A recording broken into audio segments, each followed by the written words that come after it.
So now, Yes, now we ma'am. can. अभी आ रहा है वो. हाँ. Yes, Okay. yes. So hello sir and welcome to our show Baatein Hello. Franchise.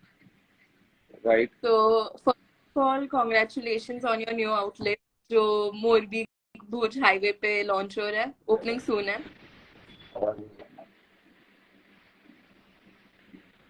Sir, आवाज नहीं आ रही मैम, बीच में कट जाती है. okay. I think network issue आ रहा है. आवाज नहीं आ रही. अब अभी आ रही है. हाँ. आ रही है लेकिन बीच में कट जा रहा है.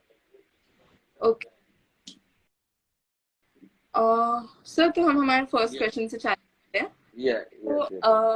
तो 51 रेनबो आइसक्रीम की अगर बात करूँ तो what is the USP of rainbow ice cream और इसमें और क्या अलावा? हाँ, वैसे यूएसपी दो तरह की हो सकती है. जैसे एक ब्रांड यूएसपी होता है और बेसिकली सेलिंग यूएसपी होता है रिटेल मोड पे. तो ब्रांड यूएसपी हम लोग लेके चल रहे हैं कि भाई हमारे को हमारे एथिक्स को मेंटेन करना है कि आइसक्रीम वर्ड है तो उसको आइसक्रीम ही बेचनी है. मतलब लोगों आज ज्यादातर आप देखोगे मार्केट में आइसक्रीम के नाम पे फ्रोजन डेजर्ट खिलाया जा रहा है जो basically fats ice cream milk fat की जगह पे वेजिटेबल फैट यूज कर रहे हैं. तो फ्रोजन डेजर्ट का टेस्ट दे के वो आइसक्रीम का लेबलिंग कर रहे हैं. तो वो एक तो गलत है. तो वो हमारे ब्रांड में आपको स्पेसिफिकली नहीं मिलेगा. हम आइसक्रीम बोल के आइसक्रीम ही बेचेंगे. ये हमारी मेन यूएसपी है. अब उसमें क्वालिटी तो सभी बोलते हैं हम ये क्वालिटी है वो क्वालिटी. हमारी तो सबसे बेस्ट क्वालिटी है, हम भी ये भी बोल सकते हैं. लेकिन अब सेलिंग यूएसपी पे आते हैं तो हमारी मेजर सेलिंग यूएसपी जो है वो लाइव आइसक्रीम्स है एट स्टोर लेवल.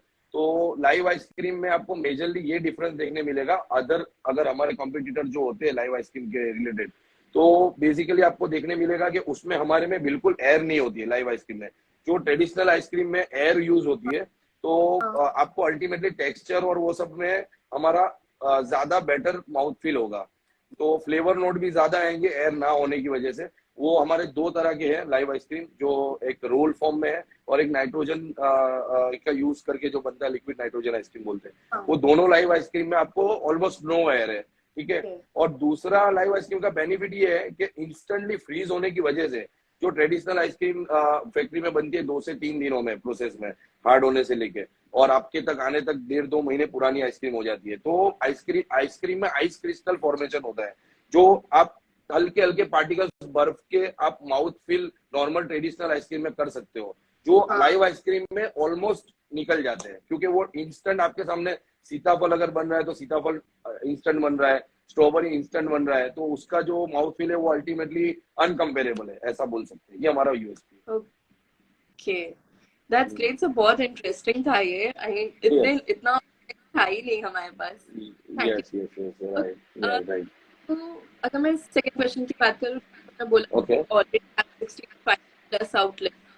तो फ्रेंचाइजी को कौन से सपोर्ट प्रोवाइड करते हो कि वो इतना अट्रैक्ट हो रहे हैं? तो जब बंदा फ्रेंचाइजी लेता है तो उसके मन में पहला सवाल ये होता है, कोई भी बिजनेस की फ्रेंचाइजी लेता है तो बंदे के दिमाग में यही सवाल होता है कि मैनेज कैसे होगा. तो अल्टीमेटली लोग ऐसे ही फ्रेंचाइजी देने निकल पड़े हैं. उसको मैनेज करना ब्रांड लेवल का ही काम है. वो ब्रांड को पता है कि क्या क्या चैलेंजेस आते हैं और हमने भी काफी चैलेंजेस फेस करते करते ये स्टेज पे पहुंचे हैं.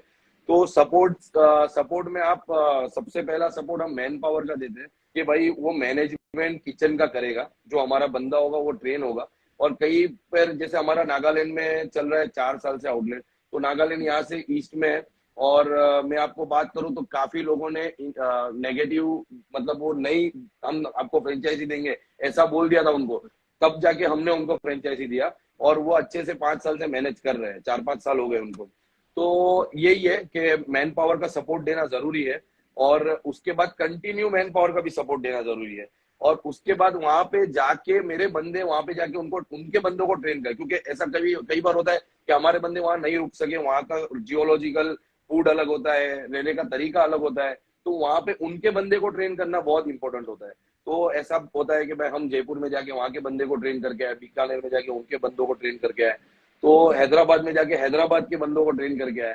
तो ये अल्टीमेटली कंटिन्यू सपोर्ट रहता है.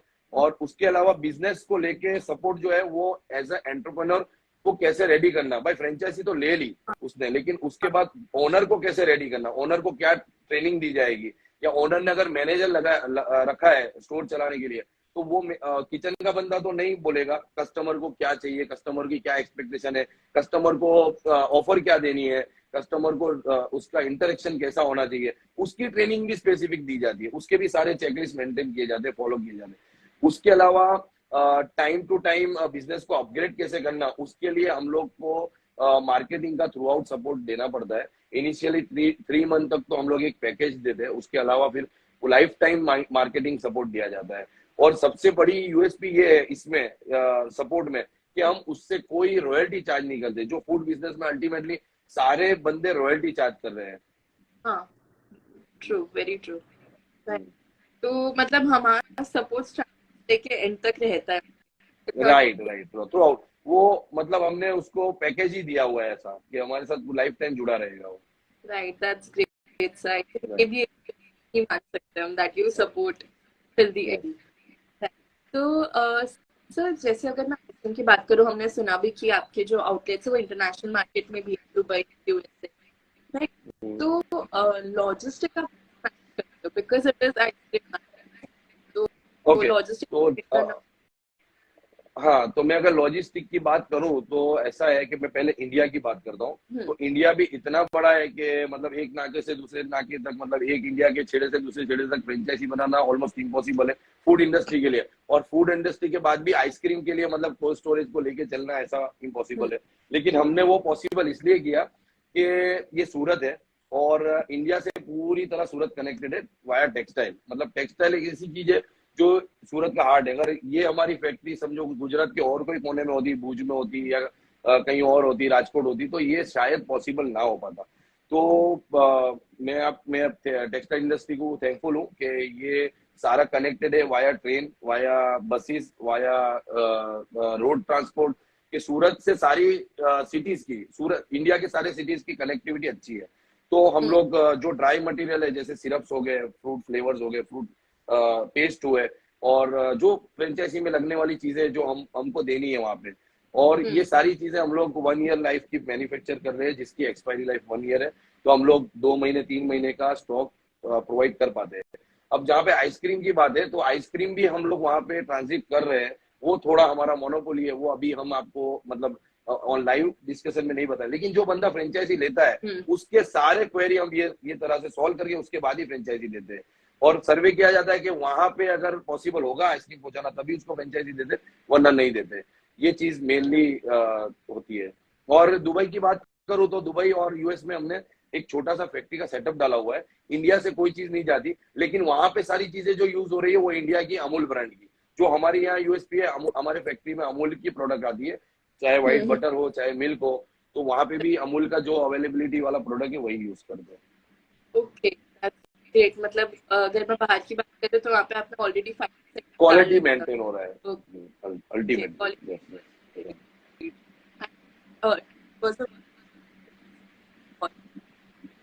आवाज कट रही है।